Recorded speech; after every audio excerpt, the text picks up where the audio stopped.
কাদিয়ানীদের পণ্যগুলো বর্জন করা চাই, ইসরায়েলি পণ্যগুলো বর্জন করা চাই, আর মুসলিমদের মধ্যে ঐক্য চাই। কে আহলে হাদিস, কে হানাফি, কে হাম্বলি, কে শাফি, কে মালিকি, এগুলো দেখার এখন সময় নাই। এখন আমাদের সময় হলো ঐক্যবদ্ধ হওয়া, জালিমদের বিরুদ্ধে ঐক্যবদ্ধ হয়ে জিহাদে অবতীর্ণ হওয়া। ঠিক কিনা বে ঠিক?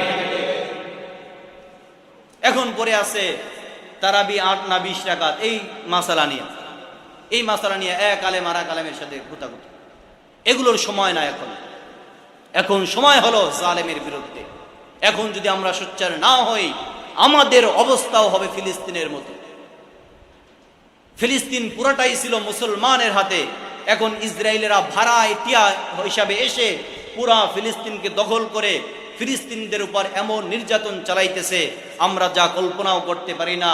ঠিক আমাদের 4 দেশে মুসলমান না কাফের, আমাদের বাংলাদেশের 3 দিকে মুসলমান না কাফের, তা আমাদের অবস্থা হবে কি?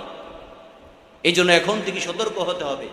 আল্লাহ সুবহানাহু ওয়া তাআলা আমাদেরকে ঐক্যবদ্ধ হয়ে, আমাদেরকে জিহাদের ময়দানে যেরকম একত্রিত হয়ে সীসা ডালা প্রাচীরের ন্যায় থাকার সুযোগ করে দেয়, এবং সাথে সাথে কিয়ামতের ময়দানে গলাগলি বাঁধিয়া একে অপরের সাথে মিলেমিশে জান্নাতে যাইতে পারি।